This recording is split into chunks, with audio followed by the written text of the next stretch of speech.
Paul George continues to bump his gums about teams other than the Clippers. Did you party it up over the Kings trading away Pierre-Luc Dubois? Well, have I got a hangover for you. And Matthew Stafford's wife wasn't satisfied by just snitching on the Rams. Nope. Now she's giving TMI on her own husband. Hi. Good morning. I'm James. This is your daily dose of sports and start for the greatest sports city in the world, Los Angeles. This is the faithful Angelenos morning report. So it is June 24th, 2024. By the time you see this clip, I'm going to be on a plane heading to the Midwest for work, which sucks for me. I totally get it. But we did add a new subscriber to the Angeleno Familia yesterday. Thank you for getting in on the ground floor. If you like being in the know about LA sports, clickety-clack the like button. Clickety-clack the subscribe button. There's a notification bell. Hit that. It'll let you know when we drop new content. Sharing is caring. Let people know we exist, and by all means comment. Now, before we go through the news and notes, a look at the scoreboard. There weren't any games involving any LA teams yesterday. I didn't know what to do with myself. Still found enough news for you, though. Today, meanwhile, the Dodgers are at Chicago. They'll play the White Sox at 5. James Paxton is 7-1 with a 3.65 ERA. Garrett Crochet is 6-6 with a 3.25 ERA. But what do you say we get to the news? NBA free agency opens on Sunday, June 31st. Not yesterday, obviously. Potential free agent Paul George, as we discussed last week, is likely going to be the biggest name in free agency because nobody thinks LeBron James is going to leave the Lakers. In that vein, George has been playing games with both the Clippers and Philadelphia. You might recall he showed up on an NBA playoff pregame show with Sixers center Joel Embiid, and the two were just yucking it up, having the grandest time. And that obviously gave people the idea that George wanted to head east. But that act may not have played that well in Peoria, let alone Philly, because the Sixers have been allegedly discouraged from offering George a max contract. And by the way, this is something that we already know the Clippers don't want to do because they are so far over the cap. They are like the Clippers, if sea level is the salary cap, the Clippers are literally clinging onto a satellite just looking down on planet Earth. That's how far over the cap they are. So what did George do? Well, he did what any other mature grown male would do. He went on his podcast and played even more games. He started talking about how the Orlando Magic, another team that could offer a max deal, quote, got to put shooting around, unquote, Paolo Banchero. Now, in a vacuum, George is actually right. I've seen Banchero play live last year. He's terrific, but he's a big. You get a couple of shooters around him, it would open up spacing on the floor. He'd be even more effective. So, having said that, do the Magic have what it takes to woo George? Because the Orlando Magic is one of those teams that you have to be reminded exists. Nobody's remembered them since the days of Dwight Howard, when Dwight Howard had a future. So I can't say that they do. But I would say something that might sway George is that Orlando does not play isolation basketball, which is something the Clippers are known for doing ever since they acquired James Harden. It still means, though, that there is a bigger point. George is trying to stir the pot to see what he can come up with because, again, he's likely the biggest name in this summer's free agent class. And by the way, the drama that he's causing is not just about him getting his own bag. He's playing de facto general manager, urging the Clippers to retain Russell Westbrook. Now, you might say, okay, well, what does that mean for the future of James Harden? I don't know. Everything I've read suggests that for the first time in his career, James Harden is actually happy playing somewhere. I didn't know that was possible, James Harden and happiness. Maybe there's a chance for happiness for us all.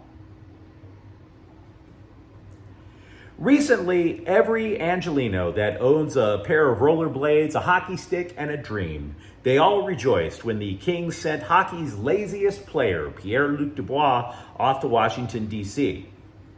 And don't get me wrong, if I didn't have to be at work later today, I'd still be drinking in celebration. But there's a conundrum. This means the Kings have to go find another center. Oh, they have a couple of really good ones. We all know how good Anze Kopitar is. Philip Deneau is terrific, but that's only 2 of 4. Now, if you follow Kings hockey, you might be saying, wait a second, the Kings drafted Quentin Byfield as a center, but he hasn't shown that he can produce there yet. He plays as a wing next to Kopitar. No wonder he's so effective. So you might be saying, well, what about free agency? Here's the deal. Pierre-Luc Dubois scored only 40 points last year, right? There is not an unrestricted free agent center available this summer with more than 60. So if 40 points is your problem, 60 points is not your answer. And by the way, they're not the only team wanting depth at center. Boston, the new team in Utah, they don't have quality centers at all. Then you're talking about teams that are looking for depth such as Buffalo, Nashville, Toronto, Vancouver. In a very twisted way, and what I mean by twisted, I mean you have to take a fistful of shrooms and go on a real bad trip.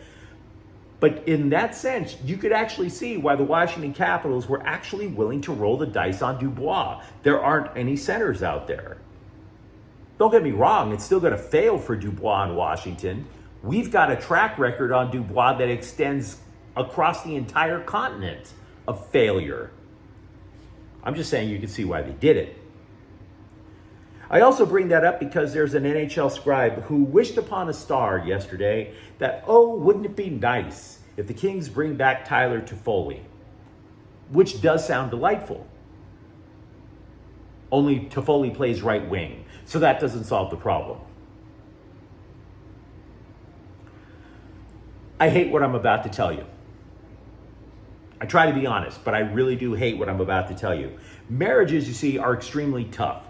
I'm a 2-time divorcee, and every so often, I wonder if I'm going for the hat trick with my wife, I swear. Kelly Stafford, Matthew Stafford's wife, is going to turn every Rams fan into an Andrew Tate-loving red pillar, I swear. You might recall last season, she snitched on what was going on in the Rams locker room for her podcast. Absolutely horrible idea. Broke a lot of unwritten rules. It broke man code. Don't snitch on your boys. Don't have your wife snitch on your boys. The Rams are extremely lucky that Matthew Stafford has so much street cred in this game. Because if he were younger, even if he were a damn good quarterback, I don't even think Justin Herbert's wife could get away with that. Justin Herbert would have a target on his back. So anyway, this clout-chasing trophy wife is at it again. She goes on some other chick's podcast and snitched about how she ran game on Stafford. She wasn't getting enough attention as a college cheerleader then. No. That wasn't working enough for her. So in order to make Stafford jealous, she dated the backup quarterback when they were in college, specifically to fool around, to jerk with the backup quarterback and Stafford at the same time. That's the classic American love story, wouldn't you say? What a harlequin romance. I mean, seriously, she predated the Hawk-Tua girl by a couple of decades with this story. Kelly Stafford did not learn her lesson. She literally made her husband, a Super Bowl winning quarterback, look like a cuck. The dude, and I'm a Rams fan, by the way, obviously, so I'm not taking pleasure in saying this. This dude took an unimaginable physical beatdown for years behind the Detroit offensive line, and she's the one who winds up emasculating him. By the way, I love how the Rams plan things out. Always have.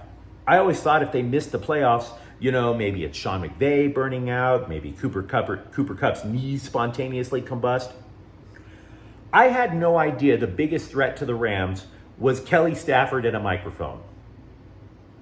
Did not know that, I admit. I've been doing this program for 3 years. The only thing you guys know about my wife is that she does some modeling. People in public, when they look at us, they get mad. that I scored my wife. Some people do. They will get mad at me and ask, how the hell did you pull that off? And I'm like, I have no idea. Lucky me. But if I did know, I wouldn't tell you. For all I know, you might try to break my wife and I up. But do you know how many opposing fans are going to be running Tua jokes at Stafford and his family next year? So way to go, Kelly. Way to go. Things in-house have to stay in-house. Just saying. Do you know how many times I constantly have to delete wife's jokes before I post them to social media? There's a reason for that. The Rams have funny little processes during the offseason. I mean, one thing that they have been known to do year after year is late in every draft, they'll just grab every cornerback they can find and try to coach them up. One thing I've noticed though, because after offseason activities, I took a look at the Rams. They broke from that form this year. They did not draft a single cornerback and instead invested in free agent defensive backs. Did you notice? Tre'Davious White, Cameron Curl, Darius Williams. They rebuilt their defensive backfield not through the draft, but by throwing money at it. Now, don't get me wrong, that might not be too bad of an idea. But the Rams changed their offseason approach. And I'm not saying it's going to fail, but I'm starting to see little potential problems that could come up in the year. For example, a couple of those cornerbacks are coming off of injuries. Defensive backs are coming off of injuries. And by the way, there's an even bigger question mark now that I'm double checking my work on thinking about the offensive line. The pressure on Steve Avila to produce as a starting center is going to be tremendous. He's only in his second year. He was drafted to play guard. And I will agree that he played a little center in college, but you're asking a second-year player to call the blocking assignments to protect a likely Hall of Fame quarterback in the NFL. And so you're saying, okay, well, what if he fails? What's the backup plan? It's a rookie. 6th round selection, Bo Limmer of Arkansas.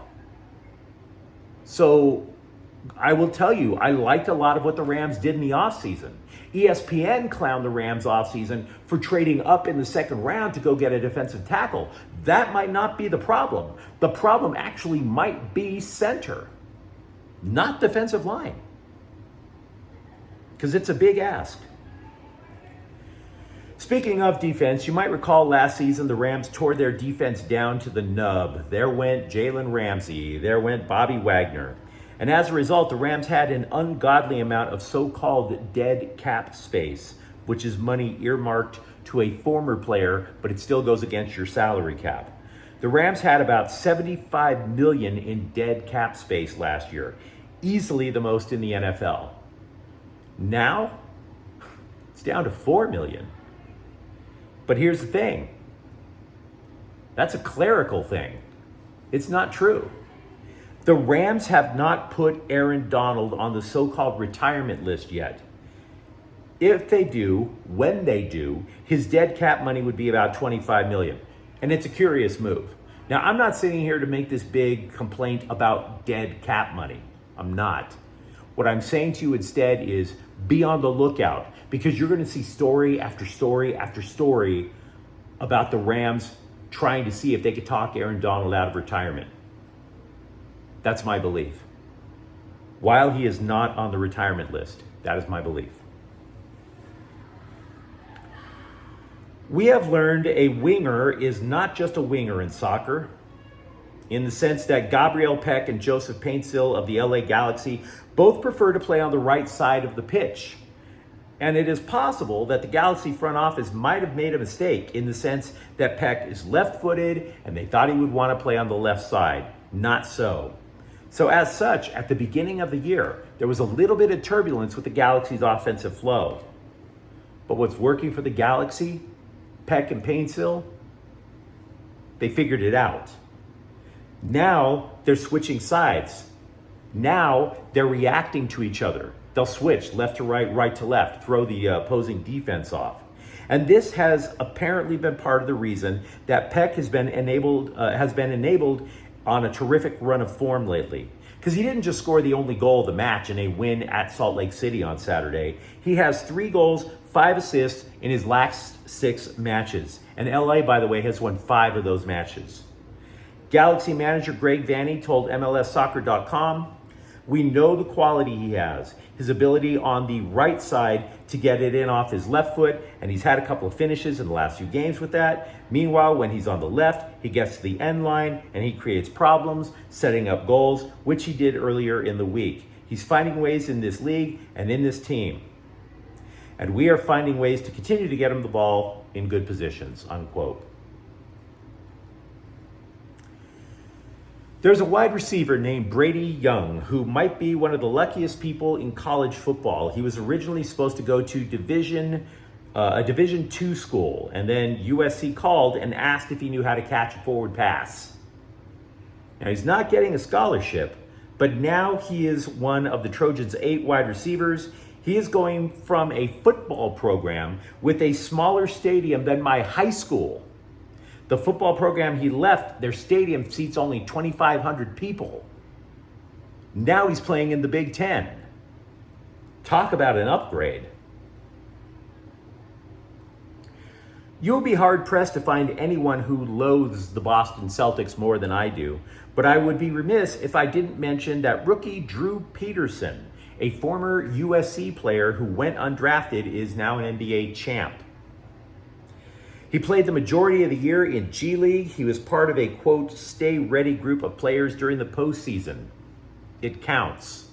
He gets a ring. Drew Peterson, NBA champ. But anyway, you let me know what you think in the comments thread. Talk to me, for example, about what you think is going on with Paul George and the Clippers. What would you do with the Kings trying to find depth at center? And if you enjoyed the content, don't forget to subscribe to Faithful Angelenos. We're talking LA sports every single day here. Thank you for watching. I'm James. We'll be back tomorrow. Faithful Angelenos is a Kian Cortell Queso production. Take care.